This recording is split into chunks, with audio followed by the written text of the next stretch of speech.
बंद करो, बंद करो, व्यापम घोटाला बंद करो। व्यापम घोटाले को लेकर पूरे देश में बदनाम हुए एमपी में एक और परीक्षा अब सवालों के घेरे में है। ये परीक्षा हुई थी 11 फरवरी को। प्रोफेशनल एग्जामिनेशन बोर्ड की तरफ से कृषि विकास अधिकारी और ग्रामीण कृषि विस्तार अधिकारी के करीब 868 पदों के लिए लिखित परीक्षा आयोजित की गई थी, लेकिन इस परीक्षा में धांधली का आरोप लग गया। परीक्षा में शामिल एक अभ्यर्थी ने इसको लेकर पुलिस में शिकायत दर्ज कराई है और साथ ही इस परीक्षा की जांच की मांग की है। पुलिस से इस तरह की शिकायत रखेंगे कि एंटी करप्शन ब्यूरो ने 2013 में भी इन लोगों के नाम दिए थे व्यापम को, लेकिन व्यापम ने कोई कार्रवाई नहीं की और इन लोगों ने डिग्री भी कर ली और अभी ये टॉप भी कर गए। तो अब हम लोग यहाँ से शिकायत करके आएंगे कि अगर इन पे वापस से जांच बिठाई जाए और इनकी पूरी जानकारी लेकर इन पर कार्रवाई की जाए और इनको जेल भेजा जाए फर्जी छात्रों को, क्योंकि ये मध्य प्रदेश के लिए कृषि में या सभी जो शिक्षा में बर्बादी की तरफ जा रहा है। अगर इस तरह पेपर लीक होते रहे, और माननीय चीफ जस्टिस ऑफ इंडिया ने भी बोला है कि अगर व्यापम जैसे घोटाले अगर पेपर लीक होते रहे तो पूरी तरीके से शिक्षा प्रणाली खत्म हो जाएगी। तो हम उसी को लेकर शिकायत भी थाने में जा रहे हैं। इस परीक्षा में धांधली की शिकायत करने वाले अभ्यर्थियों का आरोप है कि प्रोफेशनल एग्जामिनेशन बोर्ड ने गलत जवाब को भी सही बता दिया है। अब परीक्षा में पूछे गए सवालों को ही ले लीजिए। सवाल था कि सेब को आमतौर पर कितने की दूरी पर लगाया जाता है। इसके ऑप्शंस थे 4 गुना 4 मीटर, 1 गुना 1 मीटर, 2 गुना 2 मीटर और 6 गुना 6 मीटर। छात्रों का आरोप है कि इस प्रश्न का बोर्ड द्वारा जो उत्तर दिया गया था वो 4 गुना 4 मीटर था, जबकि इसका सही जवाब है 6 गुना 6 मीटर। अब दूसरा सवाल देखिए। सवाल था निम्नलिखित में से कौन सा गन्ने के घासीय प्रहरोह रोग का कारण है। ऑप्शन थे जीवाणु, विषाणु, कवक, माइकोप्लाज्मा।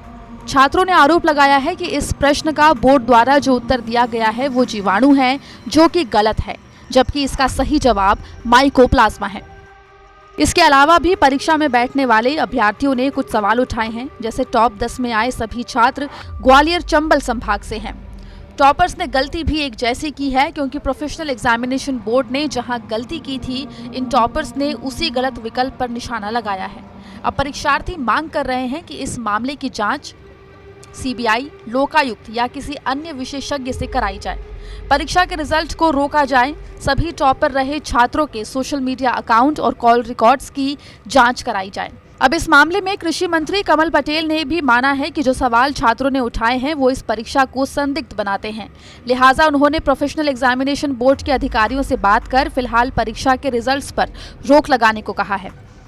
कृषि विस्तार अधिकारी, कृषि विकास अधिकारी के जो पद रिक्त थे उसकी भर्ती शुरू की है। 868 पद हमने पीईबी प्रोफेशनल एग्जामिनेशन बोर्ड को परीक्षा आयोजित करके चयन करने का जिम्मेदारी दी और उन्होंने परीक्षाएं ली ऑनलाइन। लेकिन ऑनलाइन परीक्षा में पता लग जाता है कि कितने आपने क्या उत्तर दिए क्या नहीं। उसी हिसाब से लोगों को लगा कि जो मेरिट सूची बनी उसमें 10 नाम में एक जैसे ही हैं, एक समाज के हैं, एक स्थान के हैं और एक जैसी उन्होंने उत्तर दिए, और जो 3 उत्तर गलत विभाग के थे वो भी ऐसे दिए, तो शंका होती है। और मैं जब इंदौर गया कृषि महाविद्यालय के कार्यक्रम में, तो वहाँ कृषि विद्यार्थियों ने मुझे एक ज्ञापन दिया और मैंने उनसे कहा कि कल भोपाल आइए, मैं चेयरमैन से बैठ के आपकी इसकी शंका का निदान कराऊंगा और जांच कराऊंगा। और मैंने पीईबी के चेयरमैन श्री के सिंह, जो हमारे कृषि उत्पादन आयुक्त भी हैं, उनको बुलाया और उन विद्यार्थियों को बिठाकर जो उन्होंने शिकायत और जो शंका जारी की थी तथ्यात्मक उन्होंने मैंने दिया और मैंने कहा इसकी जांच करिए और जांच करके दूध का दूध और पानी का पानी करिए, जो भी दोषी हो उसके खिलाफ कार्रवाई करिए। दूसरी तरफ 2013 में व्यापम घोटाले में अपनी किरकिरी करा चुके मुख्यमंत्री शिवराज सिंह चौहान इस बार कोई चूक नहीं करना चाहते, लिहाजा उन्होंने इस परीक्षा के जांच का आदेश दे दिया है। ट्वीट कर खुद सीएम शिवराज ने इसकी जानकारी दी और लिखा कि कृषि विकास अधिकारी के पद के लिए व्यावसायिक परीक्षा मंडल द्वारा ली गई परीक्षा में शीर्ष 10 स्थान पाने वाले परीक्षार्थियों के समान अंक होने का मामला मेरे संज्ञान में आया है। मैंने इस मामले की विस्तृत जांच के आदेश अधिकारियों को दे दिए हैं।